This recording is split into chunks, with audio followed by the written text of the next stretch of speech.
Wonderful, thank you. Well, Tonsley, bonjour and greetings. It is truly a pleasure to be here this morning. And I would like to thank the EDST Graduate Academic Assistance Team for the invitation, for allowing me to be here this morning to give some words at their annual Educational Studies Research Day. And I should say at our annual, being now a member of Ed Studies. Before I get going, I wish to acknowledge everyone who is here today, the elders, the teachers, and the learners. And on this sunny day in Vancouver, from where I sit, I acknowledge the Musqueam people upon whose ancestral territory, the University of British Columbia Vancouver campus sits. I wish to also acknowledge the unceded territories of the Musqueam, Squamish, and Tsleil-Waututh peoples. And I also acknowledge the original caretakers of the lands where each of you find yourself this beautiful morning. In acknowledging the original caretakers of the land, Indigenous protocols remind us of our relationship with the earth upon which we walk. Through acknowledging the land, the Indigenous ancestors are summoning our attention. We hear the ancestors' teachings echo through the generations into our 2021 collective consciousness.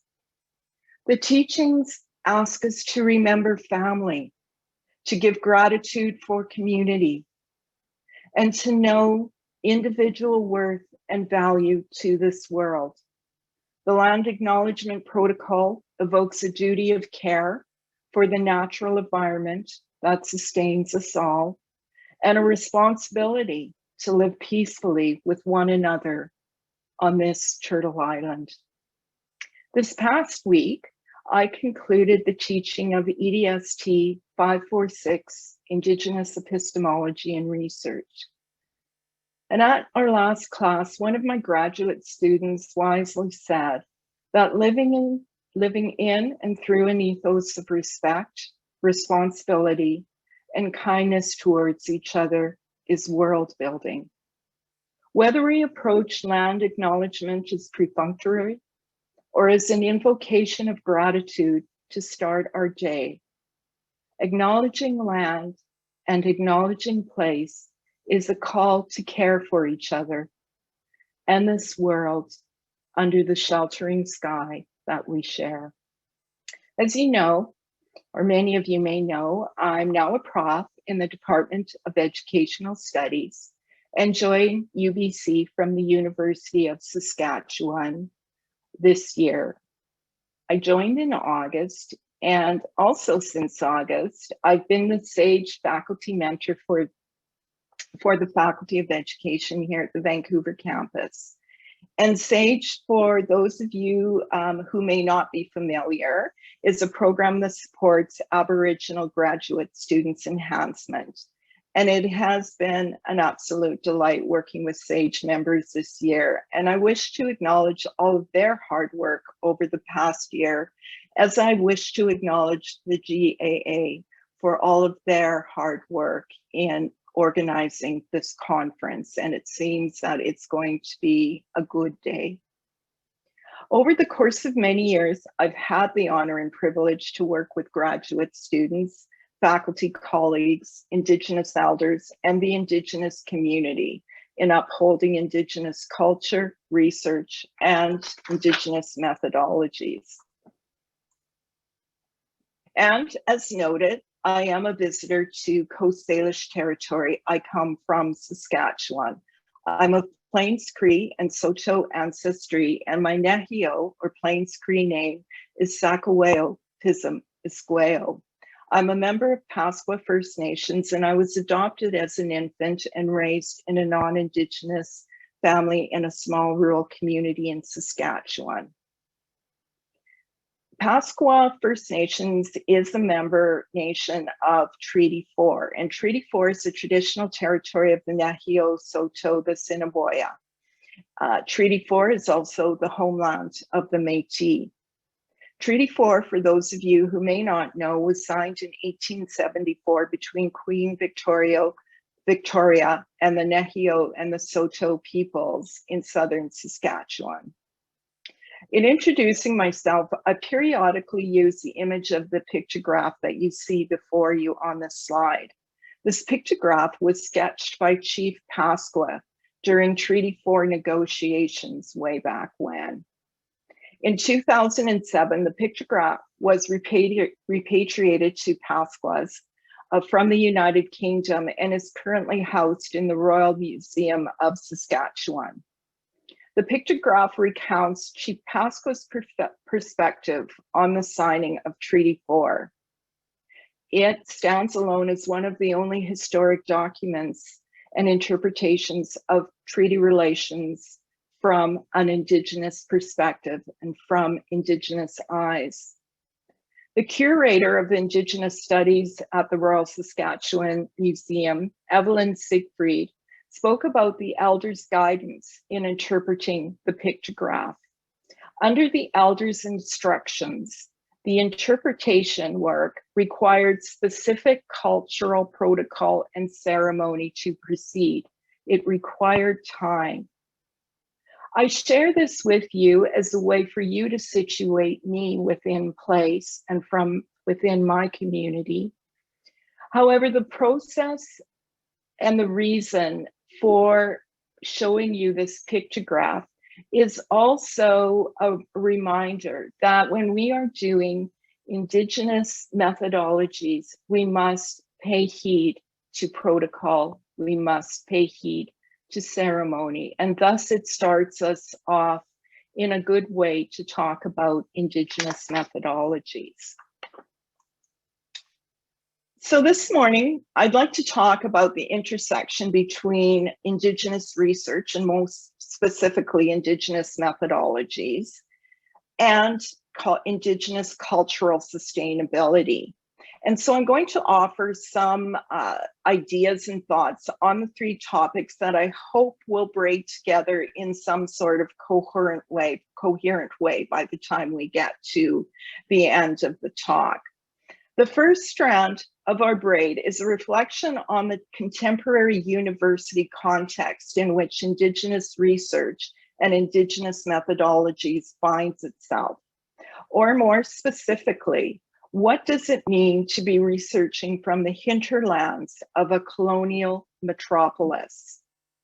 From there, I wish to proceed on offering some ideas on terms and why clarity on terms such as Indigenous research and Indigenous methodologies matter in light of any discussion on Indigenous cultural sustainability, and why we have to tangle with terms and carefully consider our definitions when we are defining and discussing Indigenous research and Indigenous methodologies. My third focus of this talk is a contemplation on how Indigenous methodologies might serve cultural sustainability and work as an anti-colonial effort. So my hope is that these thoughts will prompt dialogue, and I understand from the organizers that there will be some time afterward for comments and questions. And that is a part of presentations that I always look forward to the most. So let's start with the conversation and some words on context and place. A 2017 survey conducted by Universities Canada found that almost 70% of Canadian universities are advancing Indigenous reconciliation in their strategic plans. The Canadian academic landscape is marked by a burgeoning Indigenous student population, Indigenous-focused academic programming, Indigenous student supports, the recruitment of Indigenous faculty, and Indigenous post-secondary leadership. With Indigenous initiatives expanding across the academy and across the country, Indigenous research and scholarship are seeing traction. And this is evidenced in an increase in Indigenous specific research grants and a surge of Indigenous scholarly publications. This activity shows progress and must be valued. And so I hold my hands up to all of those who are engaging in this activity and also those who are allies of this activity. However, this activity is relatively new to the Academy. Canadian universities have a history of slamming the door on Indigenous presence. If we wish to disabuse ourselves of Canada's innocence, we need only to remind ourselves that if a First Nations person wished to go to university prior to the 1960s, that person was legislatively mandated to surrender their Indian status. The enfranchisement policy was in full steam until 1961, when compulsory enfranchisement was removed from the Indian Act. Prior to the 1960s, the cost of a post-secondary education for Indigenous people was not only a dollar sum, it was Indigenous identity. Since that time, advocacy has been instrumental in the increased Indigenous inclusion in our Canadian universities. And this includes action and policy documents such as the Indian Control of Indian Education document in the 1970s, the Royal Commission on Aboriginal Peoples in the 1990s, Truth and Reconciliation Calls to Action, 2015, and the adoption of the United Nations Declaration of the Rights of Indigenous Peoples by Canada. I hold my hands up to those who have worked so that we, as Indigenous people with identity intact, can be in this room today. Yet amid all this progress, there are troubling signs in contemporary Canadian universities.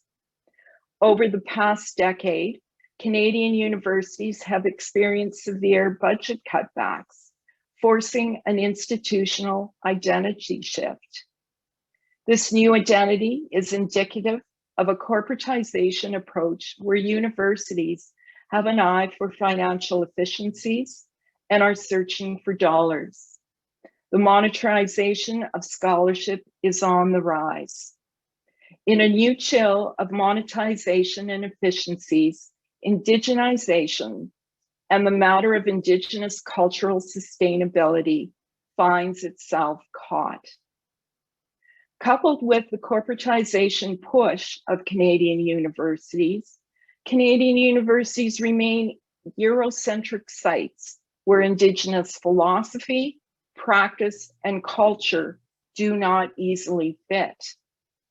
And so, as a marginalized group, Indigenous peoples exist on the periphery within post-secondary institutions. As such, we, as with all marginalized groups in the Academy, struggle and persist for equity and inclusion. Equity means having a seat at the table. For Indigenous people, the struggle for equity in Canadian universities is in many ways straightforward and necessary. There can be no denying that. Through our metaphor of having a seat at the table, the message is clear: a table, a seat. Then Trickster, the great paragon of paradox, with its grizzled fur, runs into the room, knocking over chairs. Suddenly, we see the table. It is a beautiful table, and there is a full feast. But there is something about this table that seems ominous. And for a moment, we pause. From a self-determining collectivist perspective, Indigenous people recognize that being on the edge of colonial spaces is at times necessary for our survival. Today, as we remember the late Dr. Michael Marker as our teacher, colleague, or friend, I'm reminded of an article he wrote in 2018. It is entitled, "There is no place of nature. There is only the nature of place, semicolon. Animate landscapes as methodology for inquiry in the Coast Salish territory."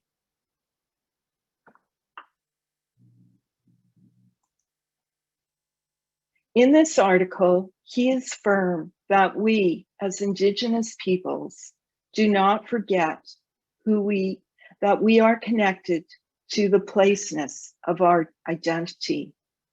He addresses researchers, but indeed us all, with a caution. Michael cautions us that Indigenous equity in Canadian universities requires thoughtfulness and the possibility of a radical reimagining of how we might define and know inclusion.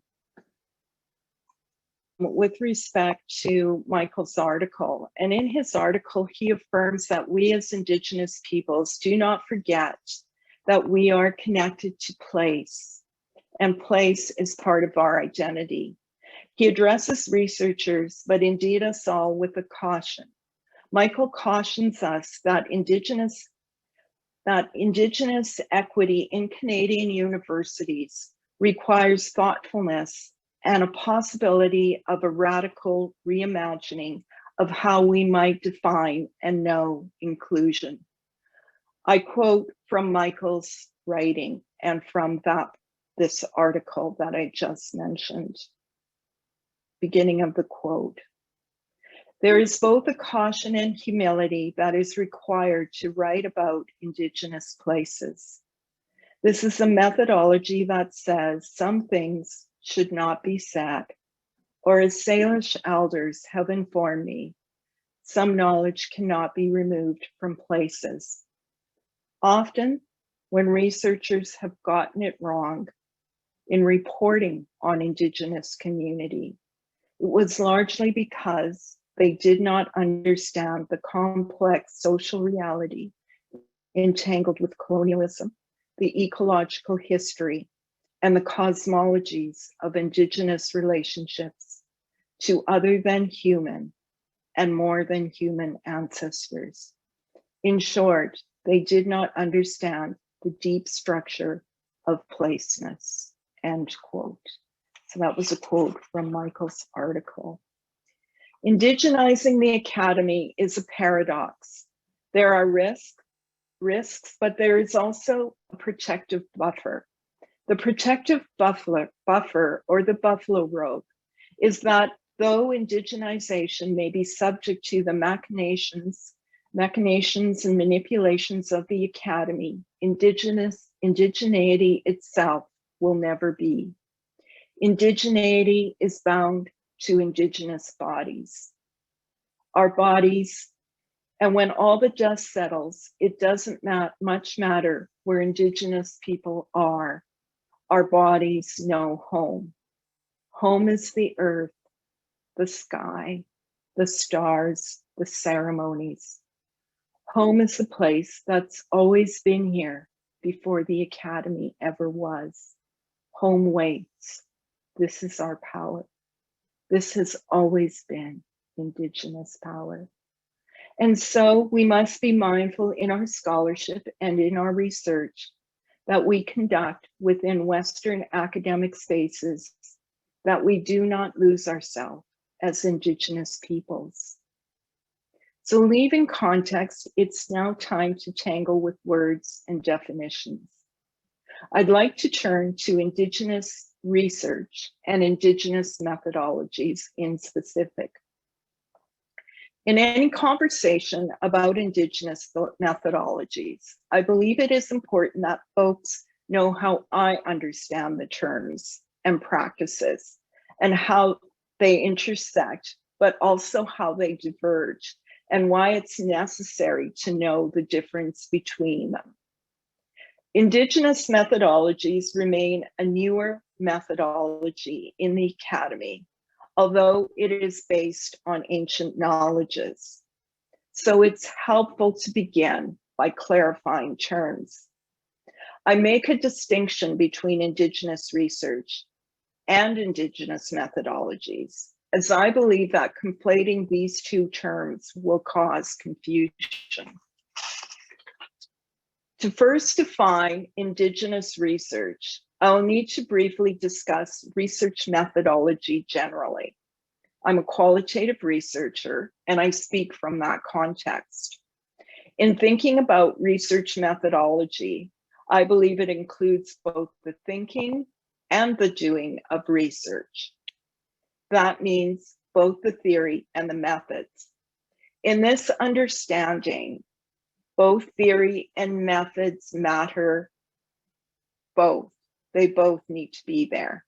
Theory is an important aspect of methodology because it has a huge influence on research analysis and how we as researchers choose to make sense of what we learn from hearing people's stories. In research, there are many types of methodologies, and this includes quantitative, qualitative. In qualitative research, many methodological approach, phenomenology, grounded theory, autoethnography, to name a few. These methodologies are embedded in a Western intellectual tradition, and I recognize and respect that a Western belief system is not monolithic or homogeneous. However, I ask you to bear with me, as my point is only to differentiate the two. Note, to me, the term Western tradition and the term Eurocentrism are not interchangeable. Western tradition is based on specific cultural foundations that's offered the world much. Eurocentrism is the challenge. Eurocentrism is the privileging of Western tradition to the exclusion of other world views. So if we think of research as discovering new knowledge through a range of methodologies, Indigenous research then is about discovering new understandings as it relates to Indigenous people. Social Sciences and Humanities Research Council define Indigenous research as such, and I think it is a helpful definition.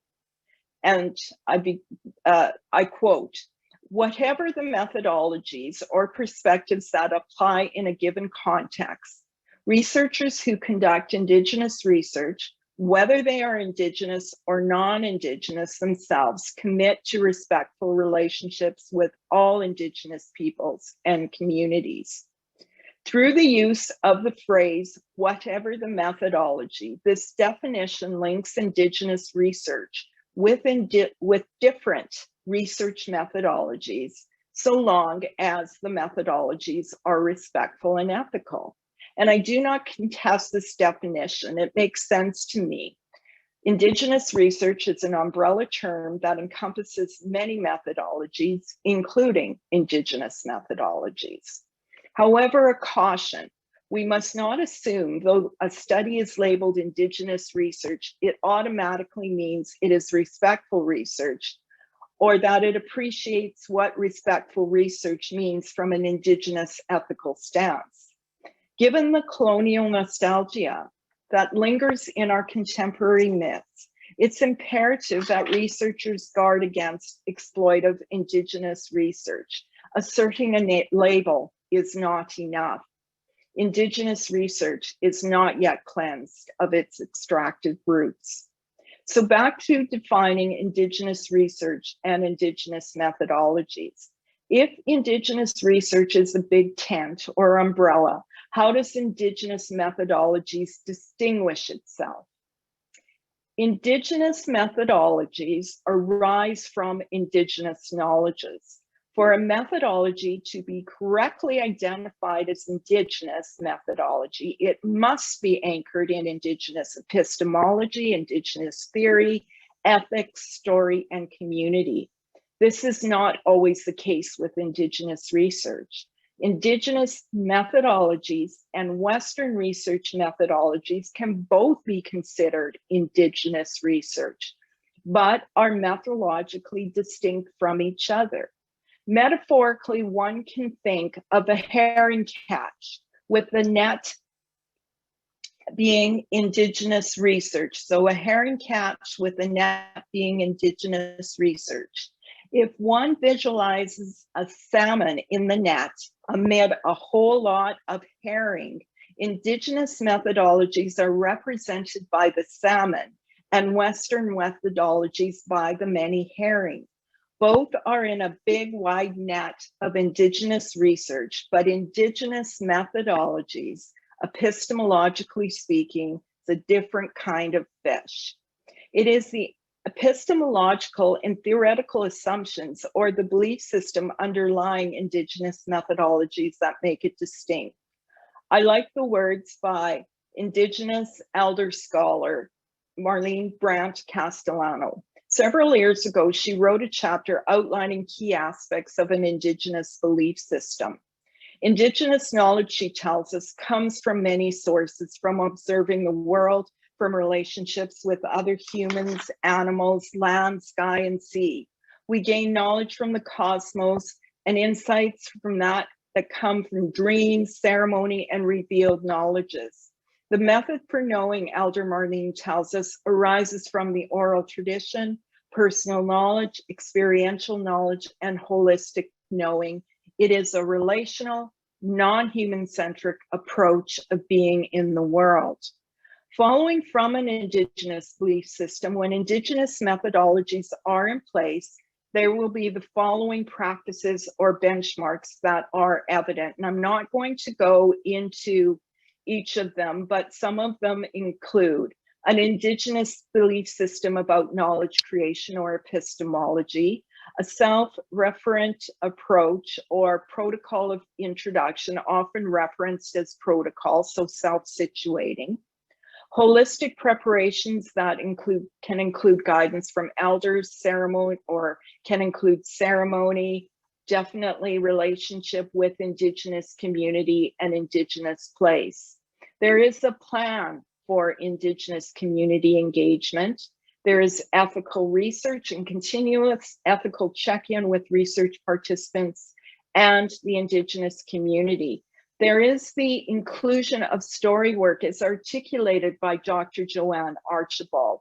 Indigenous theorizing in meaning making and analysis is present. Metaphor in representations are often present and often occur in the presentation of findings. There is a valuing of oral and performative tradition as part of knowledge mobilization, and there is always reciprocity.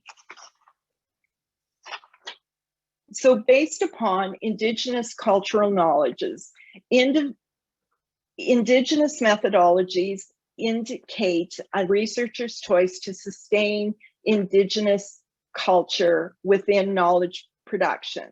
So now I want to turn and talk a little bit about how Indigenous methodologies might serve cultural sustainability, although in just describing Indigenous methodologies, there, sort of is a big clue on that one.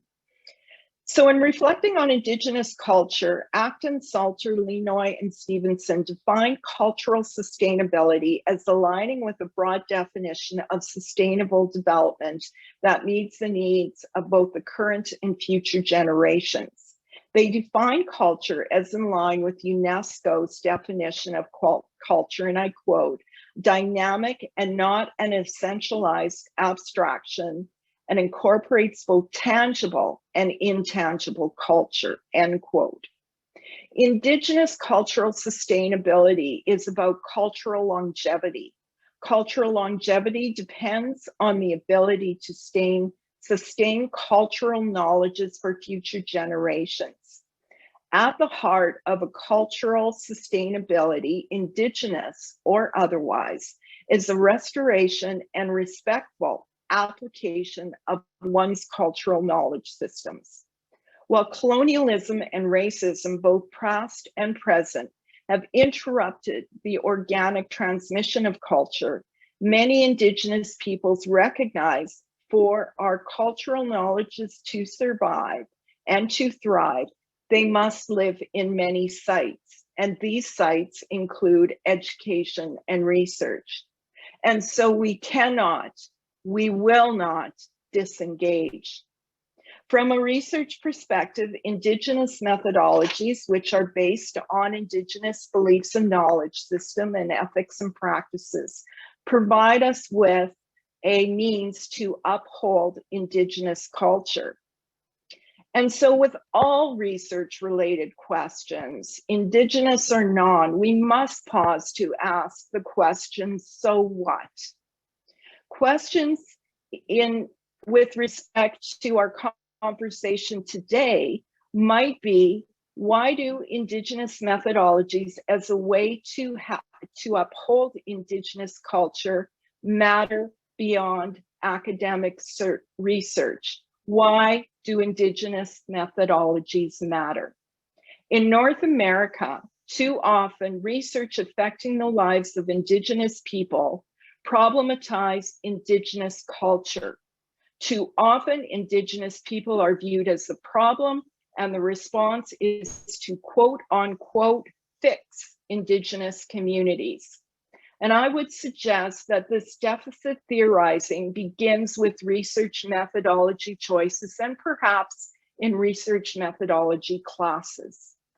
Deficit theorizing of Indigenous people and culture occurs when researchers are not aware of their unconscious bias about Indigenous peoples. This unconscious bias gets played out in methodology, especially in the theoretical choices that guide our research actions and analysis. This most often occurs when we do not pay enough attention to the theory or the gaze we are using. Whether we acknowledge the role of theory and methodology, and whether we choose to make theory visible or not, the point is that theory is all over the place in methodology. We must be conscious about the theories we are privileging. In our research methodology and the findings it produces, upholding Indigenous people and Indigenous cultural practice means paying attention to theory. We are on our way to developing policy and implementing practices that will be responsible, responsive, and relevant if we do this. If we do not do this, we are subconsciously or consciously engaging in a deficit theorizing agenda. And we must be conscious of the relationship at all times between methodology, research, policy, and practice. As Thomas King writes in The Truth About Stories, and I quote, "At the beginning, the listener asks, 'How many turtles are there?' The storyteller shrugs. 'Nobody knows, but it's turtles all the way down.'" So the act of telling stories, whether a teaching or a personal story, is part of Indigenous cultural tradition. And so I end my talk with stories, because to continue to tell our stories is an assertion of Indigenous cultural survival. This story that I share with you is a personal story from experience and the memory of that experience. It is from my prologue from the second edition of my book that on Indigenous methodologies that's going to be out fairly soon. And it is a memory, and it is an excerpt from memory on placeness, as Dr. Michael Marker reminds us, as contextualized within my own academic life. Memory serves circa 2006 to 2007. I am a PhD student, and I'm concluding my doctoral research in Saskatchewan and returning to Victoria, BC. On an early Wednesday morning, I go to the UVic library with Keith Basso's book, Wisdom Sits in Places, in hand. I've not looked at the book since my flight to Saskatchewan in September of last year. Flying over the prairies near Regina on a crisp autumn day, in my mind's memory, I see the golden fields quilted together and feel that customary sense of familiarity with this place. To me, it is intriguing the way the Western Apache stories in Basso's books accounts for the intermingling between knowing and communicating. The association between language and ethnography in understanding a culture makes sense, though I question if other variables need consideration. And I wonder how Indigenous theorizing applies to the contemporary urban Indigenous life of Foucault readers, Starbucks, and sport utility vehicles, in contrast to oral storytelling, black tea, and trucks. My dissertation is complete, but so many questions remain. In 2007, with the love, support, mentorship, and guidance of many, I walk across the stage at the University of Victoria Convocation Hall to receive my PhD. I'm wearing the University of Victoria black doctoral robe with red panels down the front and a turquoise beaded choker.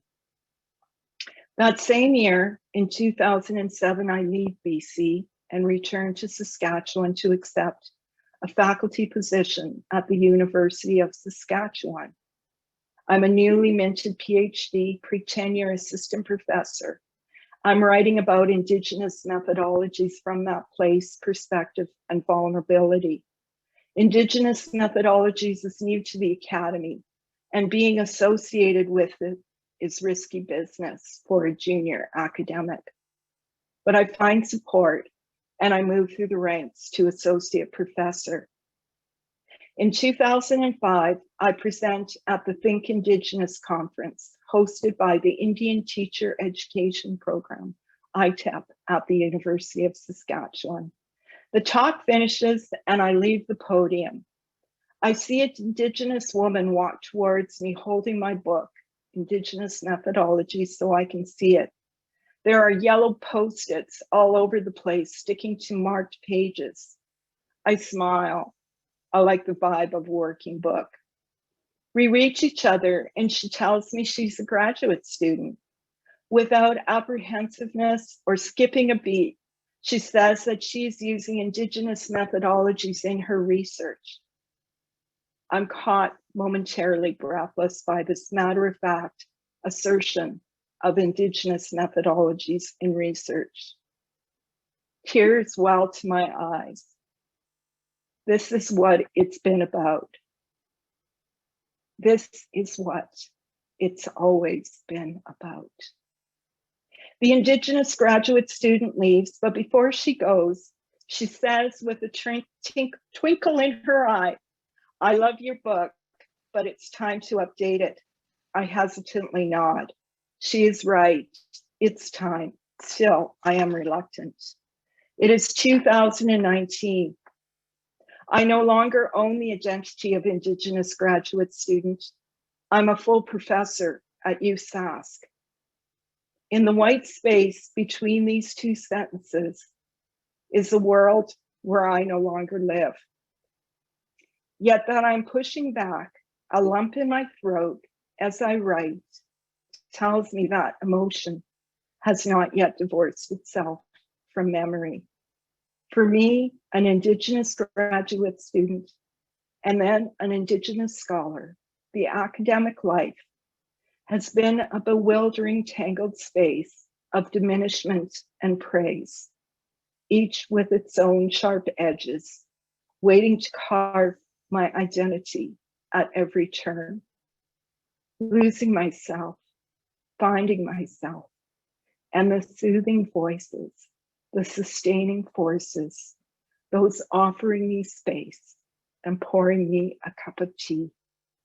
The year ends and I make the difficult decision to leave Saskatchewan.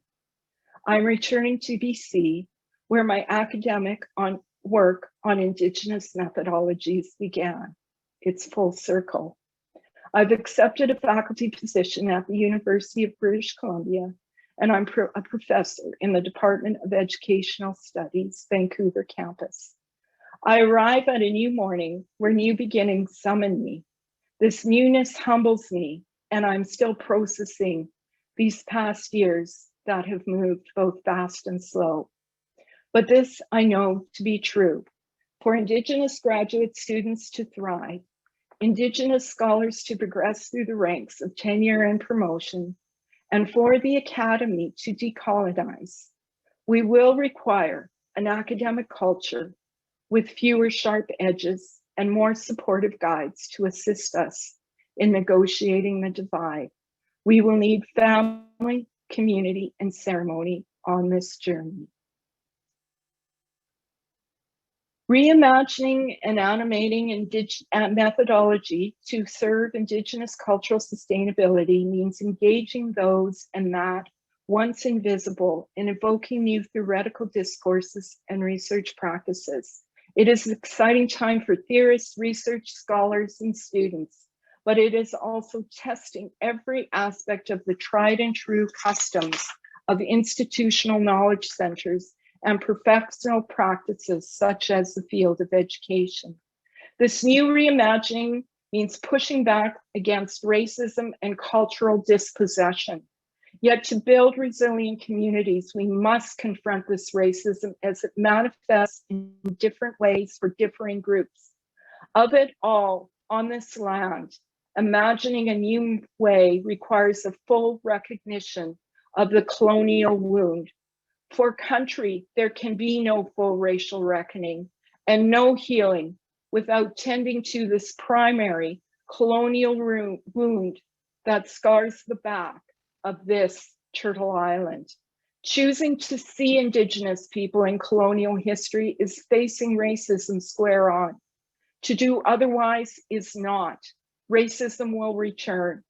Research methodology and the power it holds and how it shapes knowledge is a necessary part of the conversation and action that is integral to building resilient communities.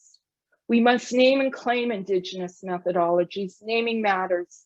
Naming gives purpose and offers grounding. Reclaiming is naming. At this time, Indigenous methodologies grow stronger, but choosing this research path remains a political act. As Indigenous researchers, we must take back research and work towards eradicating egregious research practices. That being said, this is not just the responsibility of Indigenous researchers. Numerous communities have a role: the settler community, ally community, Indigenous community, academic community, and research community.